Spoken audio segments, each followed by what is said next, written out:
que tenemos un día muy activo de la vida de nuestro Señor. Vamos a ver un poquito más de 24 horas con nuestro Jesús. Y Marcos nos va a presentar un día que va a pasar de sinagogas a casas, al desierto, al silencio. Es una porción larga de la Escritura, así que si quieres, si no lo has hecho todavía, levanta tu mano y nuestros anfitriones pueden hacerte llegar una Biblia física. Si ya lo hiciste, pues no hay problema, pero como vamos a leer una buena porción, tenemos Biblia a tu disposición. Gracias a Dios por su palabra que la tenemos en nuestras manos. Y gracias por estar aquí con nosotros un día tan especial como este Día de las Madres, esta celebración del Día de las Madres. Estamos en Marcos capítulo 1. Marcos capítulo 1.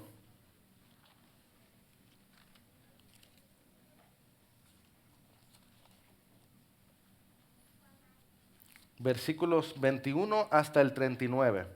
Si tienes una NBLA, estamos en la página 1018 y 1019. Marcos capítulo 1, versículos 21 hasta el 39. Y el título de nuestro sermón es Cuando todos buscan a Jesús. Esto que tenemos en nuestras manos, esto que vamos a leer ahora, esta es la palabra de Dios.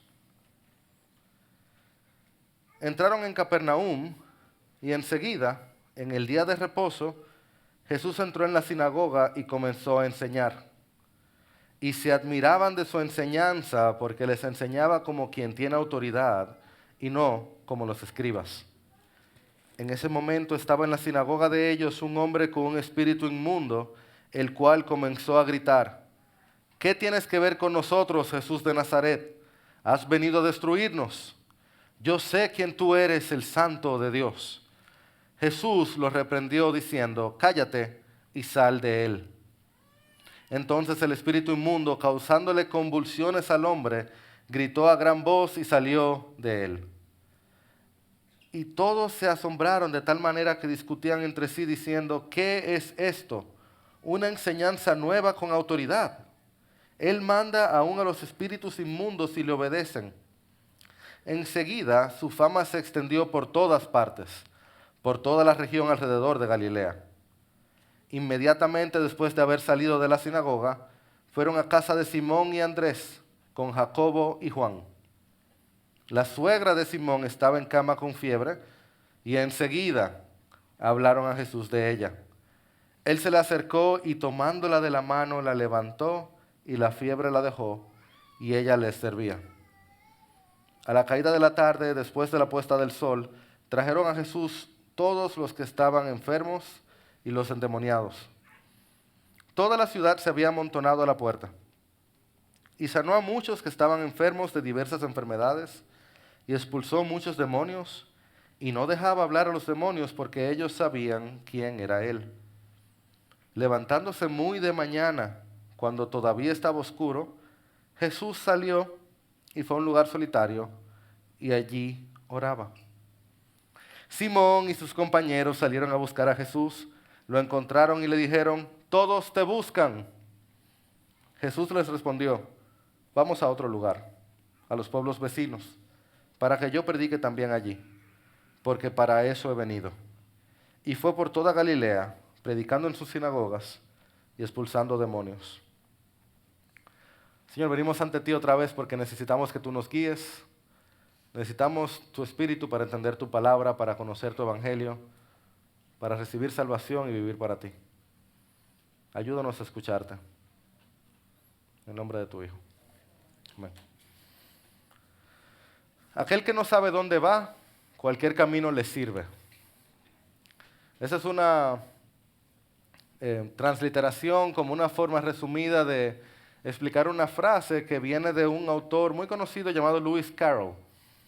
Este es un escritor inglés del siglo XIX que te aseguro que conoces su obra porque él fue el autor de la afamada Alicia en el País de las Maravillas.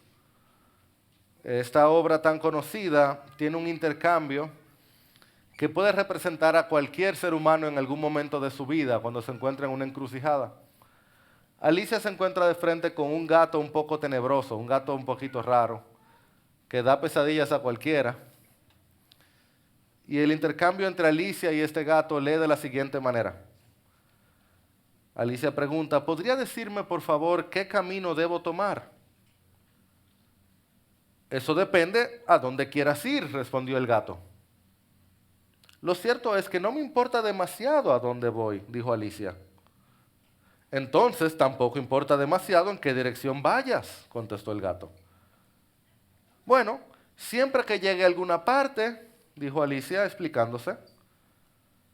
Oh, te aseguro que llegarás a alguna parte, dijo el gato, con solo caminar lo suficiente. Porque a aquel que no sabe dónde va, cualquier camino le sirve. Si tú no sabes por dónde tú vas, sigue caminando y tú vas a llegar a algún lugar. ¿Y quién no ha visto a alguien así? Que va deambulando de una idea a otra idea, de un trabajo a otro trabajo, de una religión a otra religión, de un pensamiento a otro pensamiento, de una relación a una relación, de una esposa a otra esposa, de un pensamiento a otro pensamiento. Porque aquel que no sabe a dónde va, cualquier camino le sirve. Lo que sea que funcione en el momento, lo que sea que nos haga sentir bien, lo que sea que traiga éxito, funciona. En el día de hoy nosotros nos hemos encontrado en esta porción con alguien que es lo total opuesto a eso. Era alguien que tenía un plan, un propósito, una meta.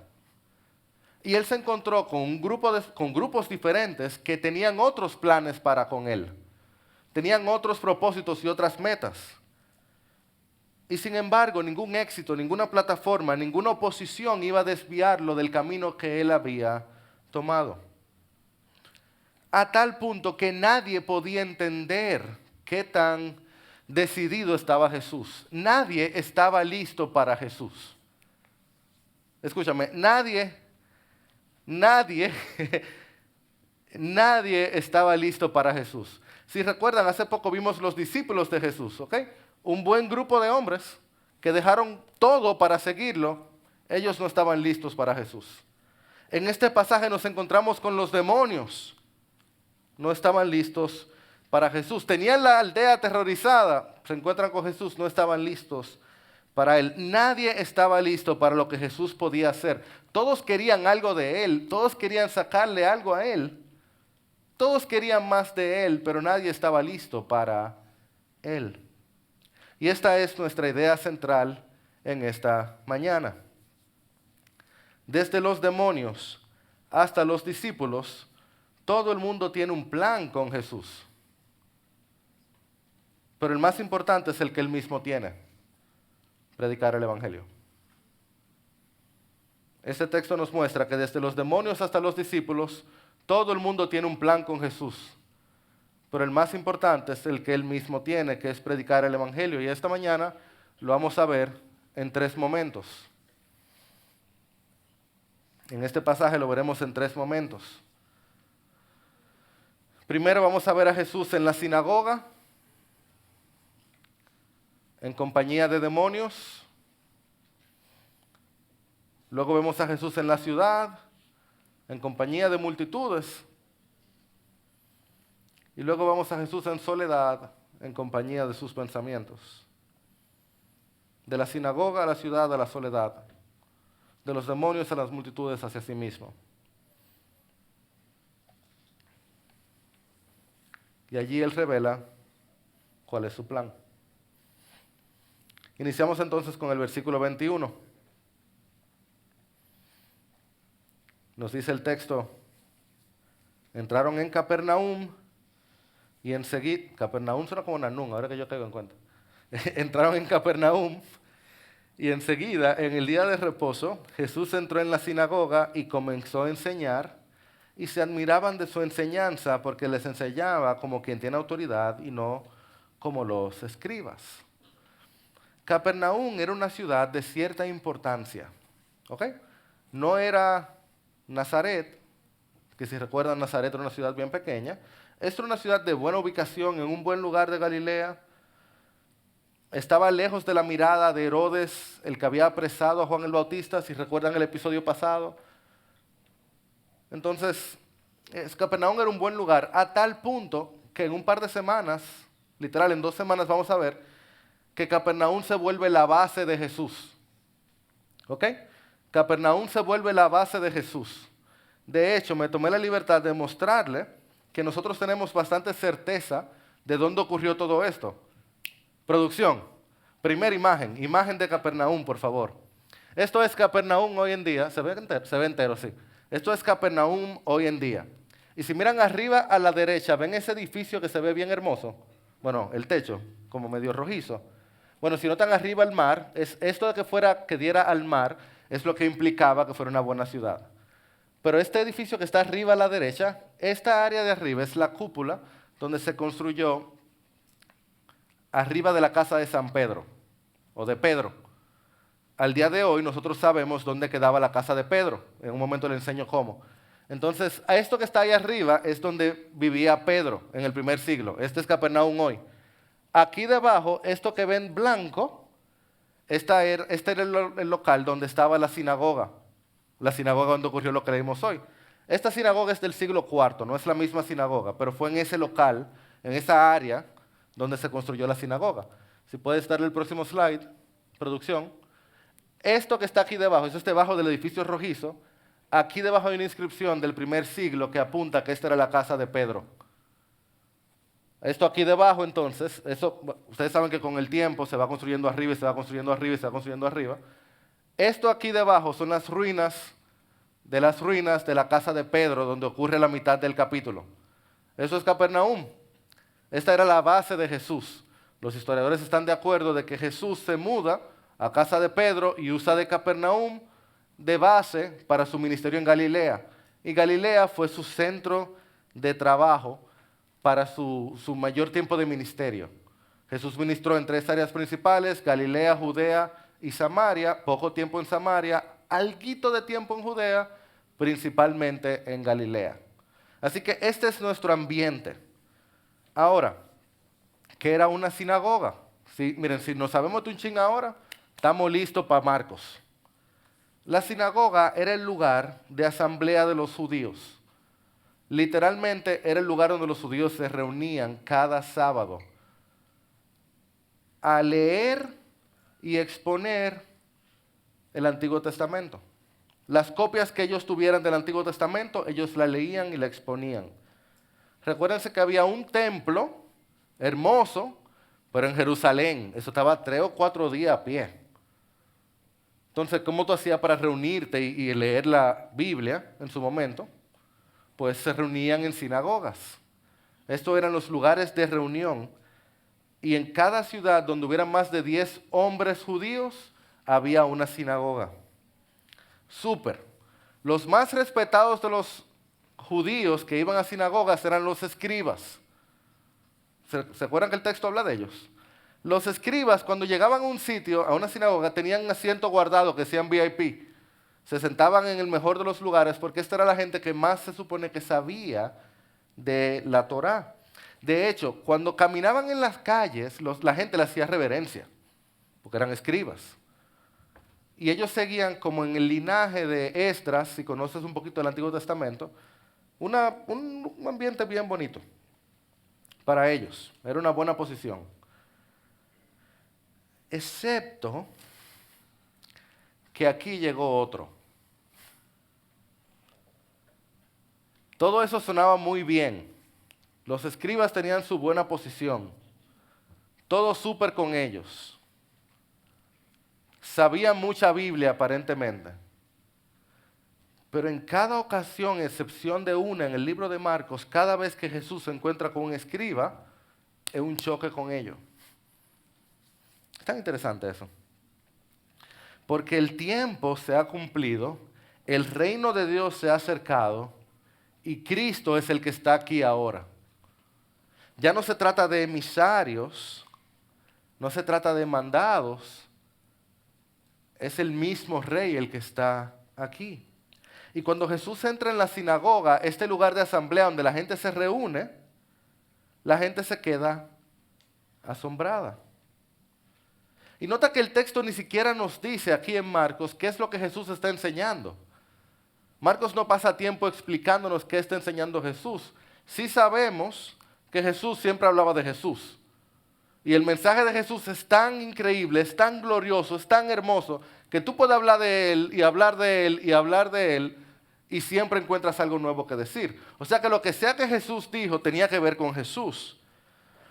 Pero no era solo lo que Él dijo, es cómo Él lo decía.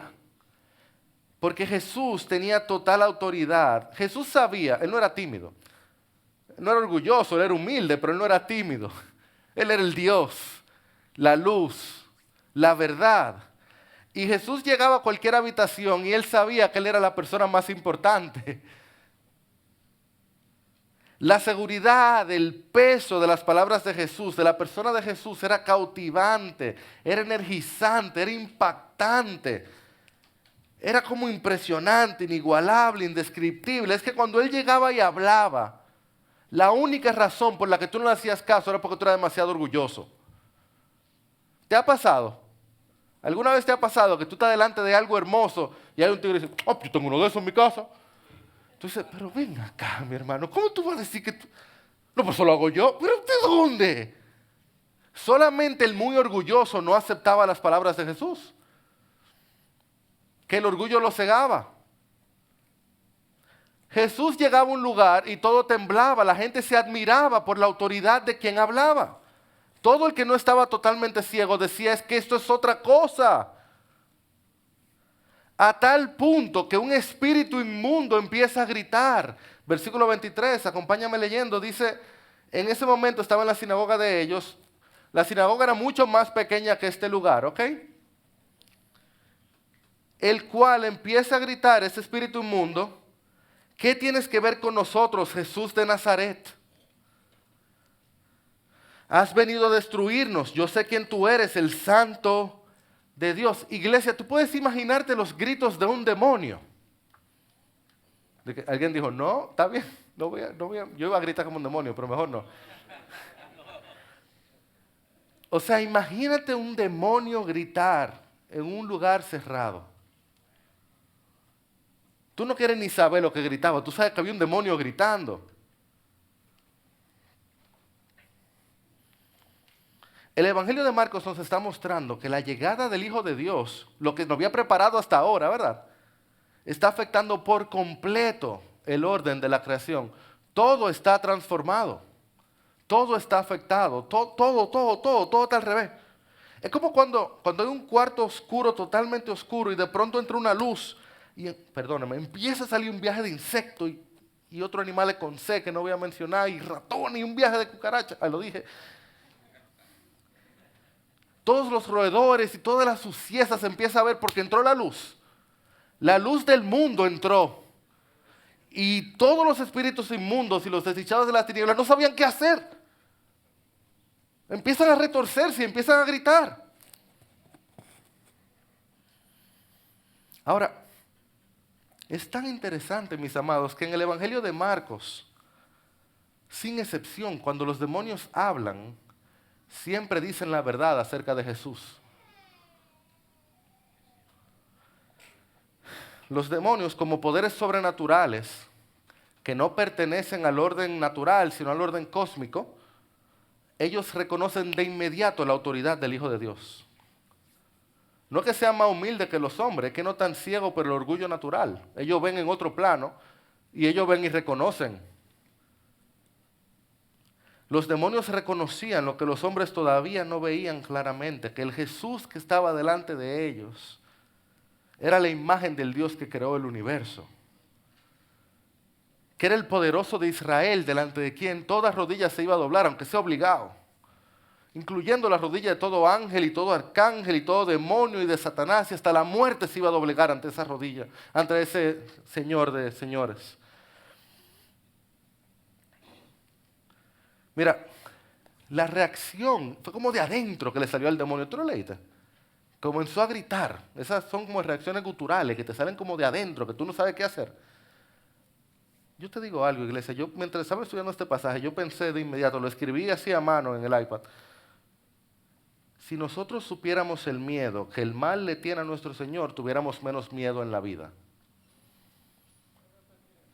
Si nosotros supiéramos el miedo que el mal le tiene a nuestro Señor, tuviéramos menos miedo en la vida.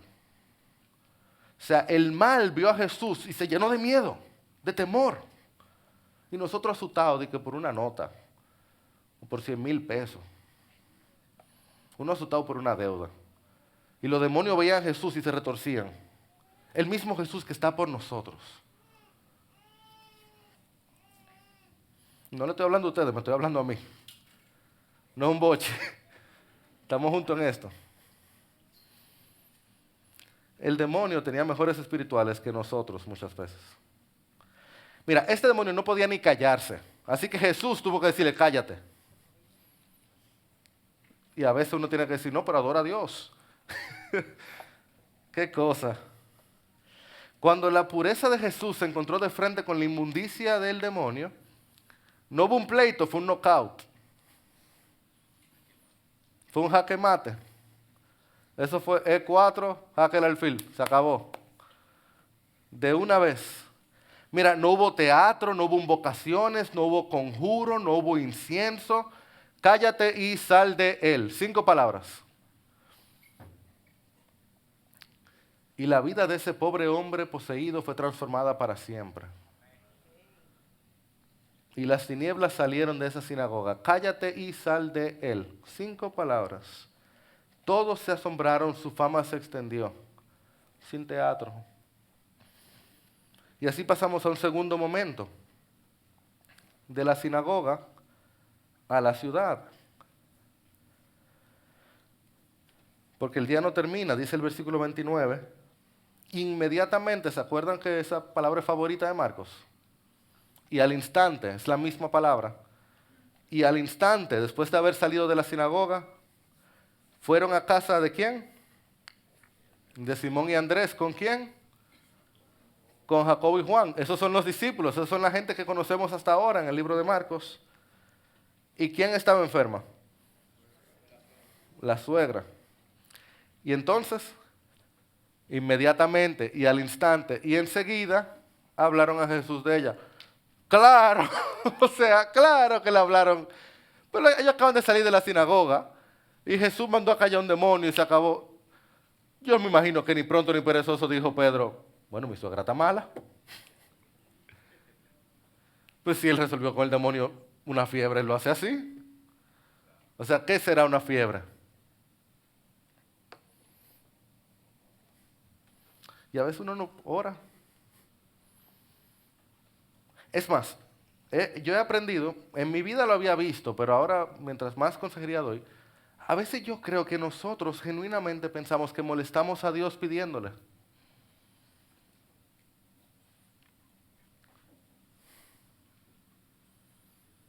¿De verdad uno cree que uno molesta a Dios pidiéndole?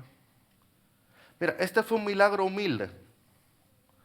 Cuando tú lo comparas con lo que acaba de pasar, que fue en la sinagoga, que era un demonio, que hubo todo esto, salir de ahí a una casa con una suegra, con una fiebre, es como un milagro más humilde. Pero Cristo no le molestó.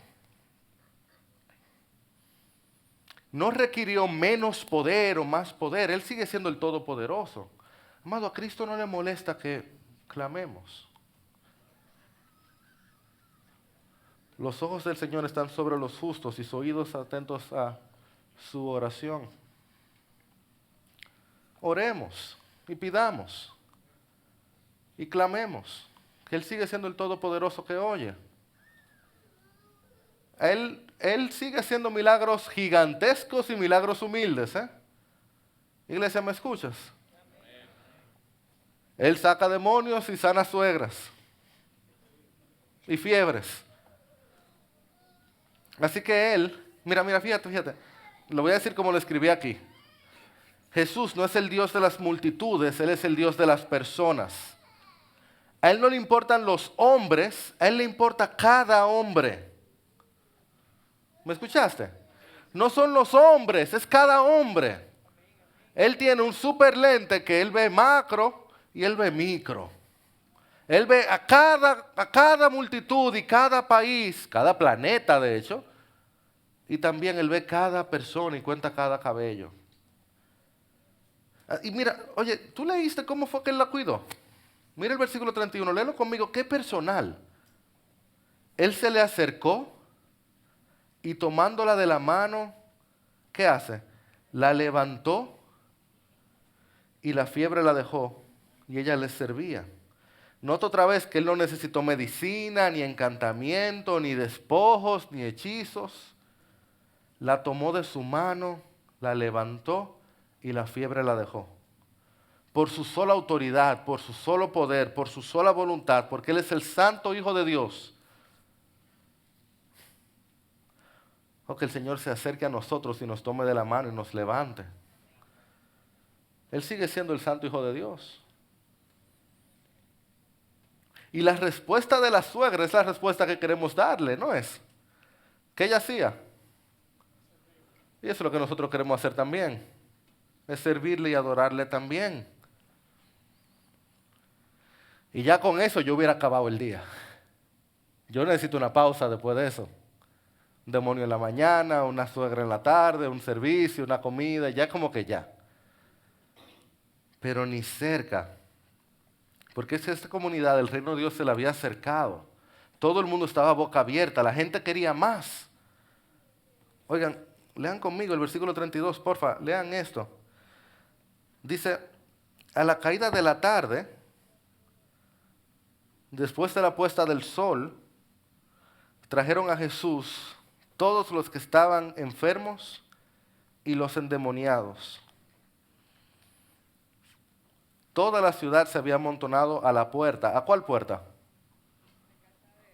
¿Se acuerdan la foto? A esa puerta. Es la caída de la tarde porque sigue siendo un mismo día de 24 horas. Los judíos no trabajan en día de reposo. O sea que en lo que la gente fue a la sinagoga, se entera de lo que pasó, vuelve a su casa a comer, lo cuentan, están esperando que se acabe la tarde, que sean más o menos las 6 de la tarde, es cuando se acaba la tarde, la caída de la tarde. Se acabó, todo el mundo arrancó para casa de Pedro. Todo el que podía arrancó para casa de Pedro. Dice, toda la ciudad. Es un viaje de gente. Ustedes vieron la ciudad. Debí poner una foto más chiquita caminando para que se den cuenta. Es un viaje de gente. Son miles de personas. Un viaje muy informal. Eso es una gran cantidad de personas. Una multitud de personas. Y dice que estaban a la puerta. Oye, bendita sea la puerta de Jesús, donde caben los enfermos y los endemoniados y los cansados. Esa es la puerta de Jesús. Eso es lo que entra. ¿Tú crees que la iglesia es palo fuerte? ¿Tú has leído el Evangelio? Para los enfermos y los endemoniados y los cansados. Eso fue lo que fueron. Y la misma misericordia que Jesús tuvo de la suegra de Pedro, la tuvo de la multitud. Porque mira el versículo 34. Sanó a muchos que estaban enfermos de diversas enfermedades y expulsó muchos demonios. Y no dejaba hablar a los demonios porque ellos sabían quién era Él. Mira, hay algo en nuestro Señor, que cuando Él ve dolor, Él ve sufrimiento, Él responde en misericordia y compasión. Es totalmente opuesto a nosotros. Bueno, a Jairo. Yo veo a una gente en dolor y yo como que me echo para el lado, como que va y se me pega. Veo a una gente en sufrimiento en la calle y como que me cruzo para el otro lado. Un hermano que está como en dolor y como que no le cojo la llamada porque eso es problema. Jesús ve gente en dolor y sufrimiento y le dice, vengan a mí los que están cansados y cargados. No, buscan los que están peleados y fuérzalos a entrar.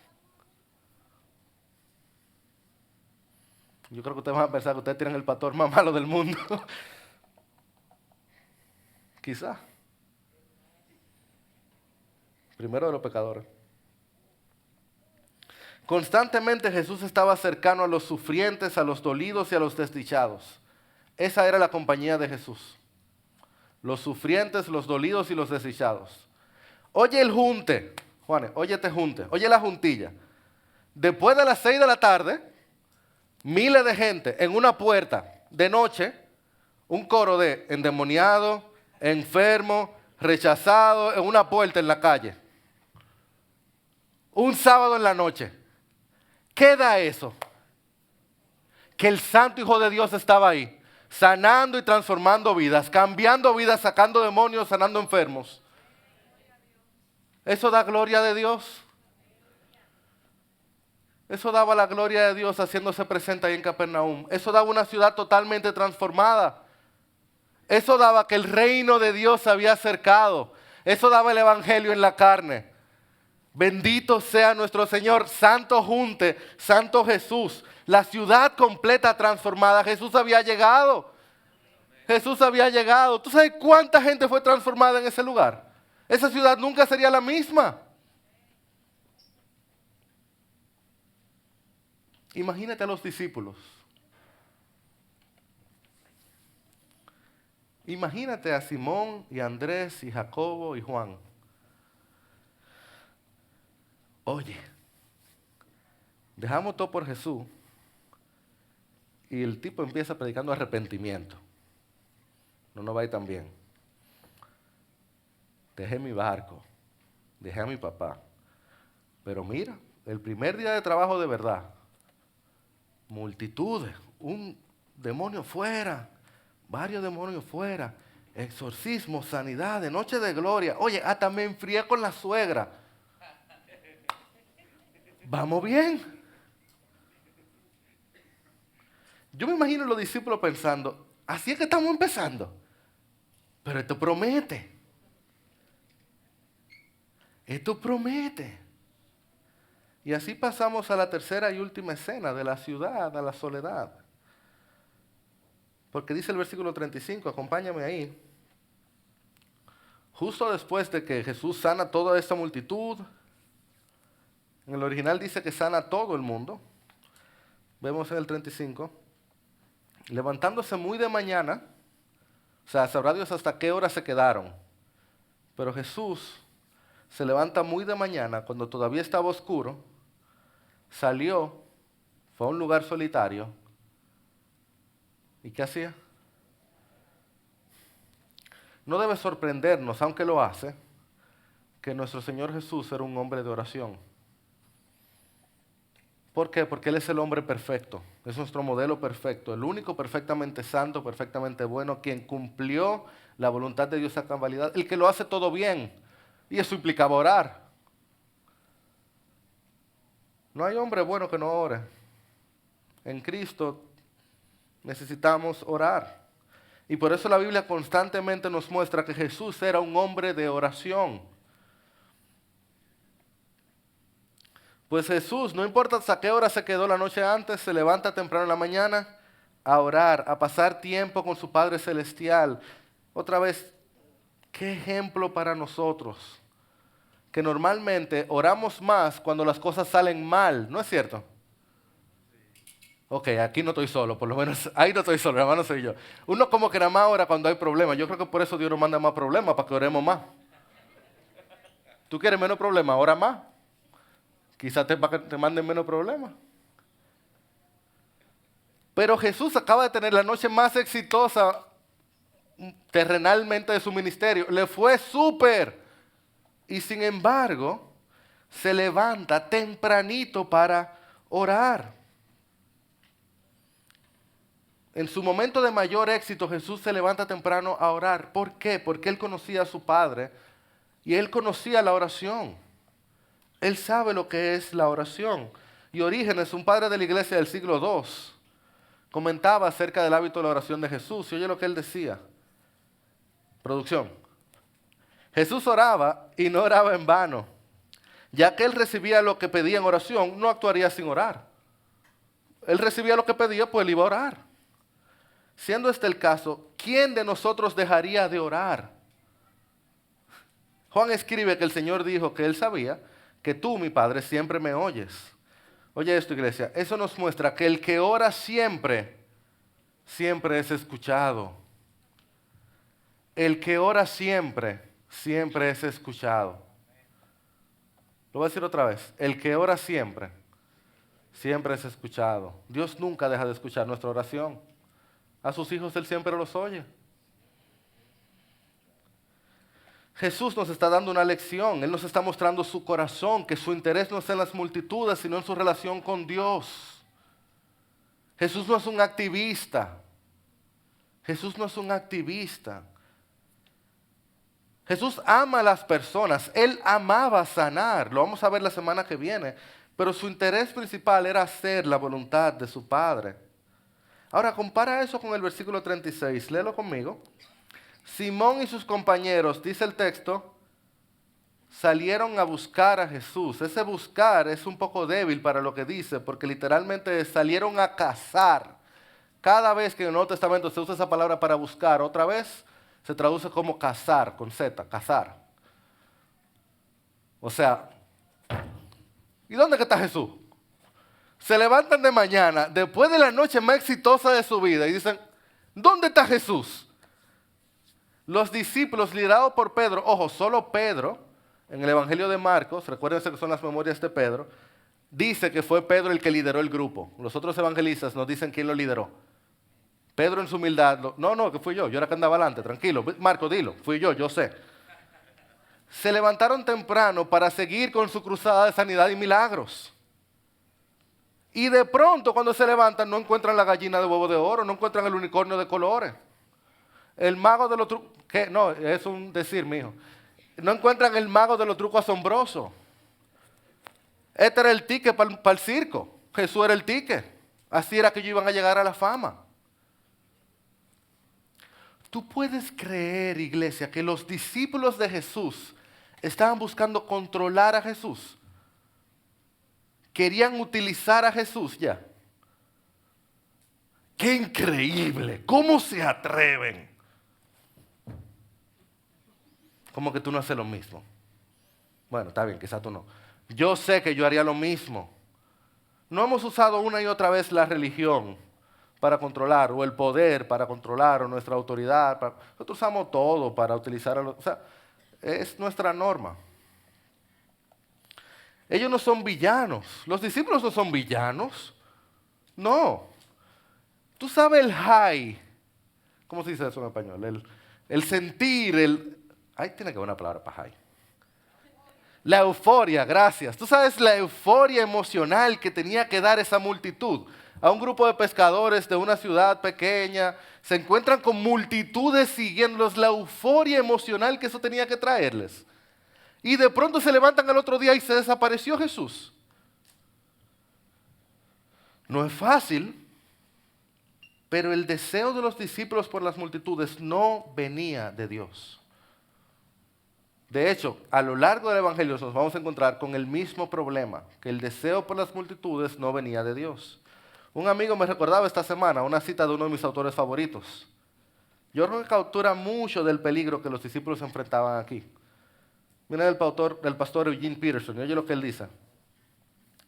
Hay tres maneras en las que los seres humanos tratan de encontrar trascendencia fuera del Dios revelado en Jesús. A través del éxtasis del alcohol y las drogas, el éxtasis del sexo recreativo y a través del éxito de las multitudes, el éxtasis o éxito de las multitudes. Los líderes de las iglesias frecuentemente advierten acerca de las drogas y el sexo, pero al menos en Estados Unidos casi nunca advierten en contra de las multitudes. Probablemente porque reciben tanto beneficio en su ego de las multitudes. Las multitudes son un peligro mucho mayor que la bebida o el sexo. Hay un high, una euforia. ¡Éxito! ¡Lo estamos logrando! ¡Esto es! ¡Sí! ¡Sí! ¡Éxito material! ¡Propósito! Y ahí viene lo que viene, dinero. Mira. ¿Tú puedes creer que los discípulos querían utilizar a Jesús? ¿Y la respuesta del maestro? 38. Wow, solo Jesús. Él no los reprimenda de una mala manera, no le dice, pero ustedes cómo se atreven. Vamos a otro lugar, a los pueblos vecinos, para que yo predique también allí, porque para eso he venido. Wow. Qué locura. Ya, ahora veo que yo digo mucho qué locura, entonces. Pero está bien, qué locura. Qué bendición. Qué locura. ¿Por qué? ¿Por qué él responde así? Te hago otra pregunta y con esto cierro. ¿Tú has notado que Jesús no dejaba que los demonios hablaran? ¿Lo notaste? Varias veces en el pasaje lo vemos. O sea, él dice aquí que él vino a predicar.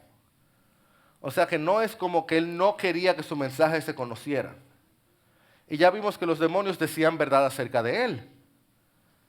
¿Por qué él no dejaba que los demonios hablaran? ¿Por qué él los callaba? ¿Por qué él los hacía hacer silencio? Hay varias razones. Una básica es que este es el principio de su ministerio y los demonios iban a llamar mucho la atención. Eso como básico. Imagínate, un demonio gritando, él es el Mesías, eso iba a traer la atención con Herodes y demás. Eso es terrenal, básico, pragmático, pero real. Otra razón importante es que Jesús no quería la respuesta, él no quería la proclamación de demonios. Él no vino a redimir demonios. Jesús quería que quienes lo proclamaran como hijo de Dios fueran pecadores arrepentidos. Eso fue lo que él vino a buscar. No demonios que lo hacían casi por compulsión, sino pecadores que lo hacían por confesión, como tú y como yo, que luego de entender su condición veían al Salvador y decían, sí, es él es otra cosa diferente a mí.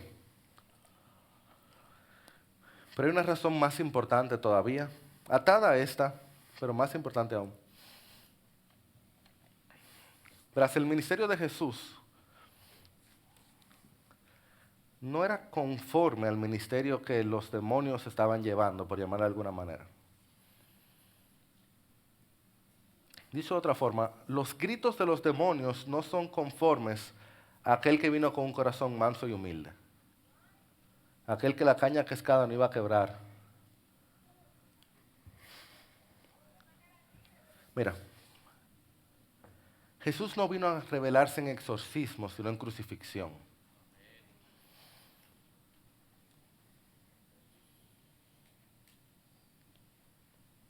No eran estos grandes displays de poder y en estas grandes demostraciones de poder y gloria. Era en la gloria de la cruz.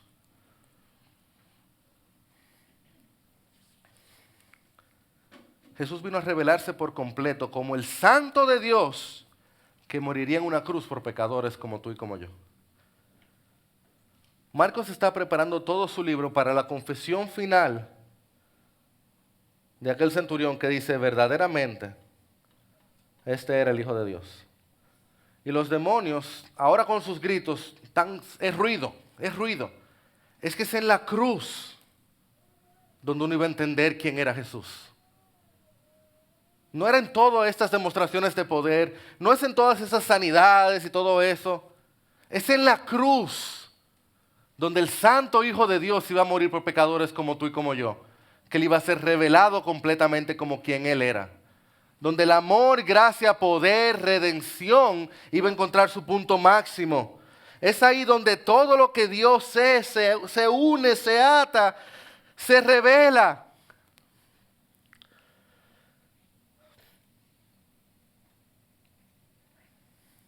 Jesús no quería que lo buscaran por milagros, ni por los gritos de demonios, ni por la aparente lealtad de multitudes. Jesús quería que lo buscáramos con un corazón contrito y humillado, que Él nos rechazaría.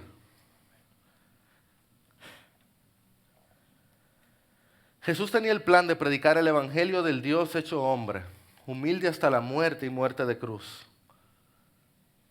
Y oye, iglesia, aquellos que busquen a Jesús en la cruz, lo encuentran hoy resucitado en gloria y majestad. Bendito sea nuestro Señor. Gloria a ti, Jesús. Gloria sea a ti. Tú has sido tan bueno con nosotros que a ti no hay nada de nuestra vida que no te importe. Nuestras suegras y nuestras madres y nuestras enfermedades y nuestras dolencias, todo eso a ti te importa. Gracias, Padre, por ser tan atento a nosotros. Nosotros no tenemos nada malo que decir de ti. Todo lo contrario, tenemos una eternidad para bendecirte a ti, para hablar bien de ti, para decir que tú eres un Dios bueno en todo lo que haces. Y Jesús, todo tú lo hiciste bien. Tú no te dejaste distraer. Tu plan, tu predicación, tu crucifixión. Gloria a ti, Jesús. Aquel que no se quedó en la cruz, sino que resucitó. Señor, tú no necesitabas nada de eso para ser Dios. Tú eres Dios. Pero nosotros lo necesitábamos para ser tus hijos. Gracias, Señor. Y yo te ruego, Señor, en esta mañana, que nosotros, hoy tu iglesia, y Señor, aquellos que todavía estamos luchando por entender mejor qué significa todo esto, yo te pido que tú nos des un amor por ti, un amor por tu cruz, por quien tú eres, Señor. Que tú fortalezcas nuestro corazón en ti. Y en eso, Señor, oh mi Dios, que nuestras vidas sean transformadas para ti. Sabiendo que te veremos de frente y algún día, Dios, tú que ya no estás en la cruz, tampoco nos darás una cruz, sino que nos darás esa corona que lanzaremos a tus pies en adoración. A ti, Cristo resucitado, te damos toda gloria y honra. Y es en tu nombre que oramos y adoramos. Amén y amén.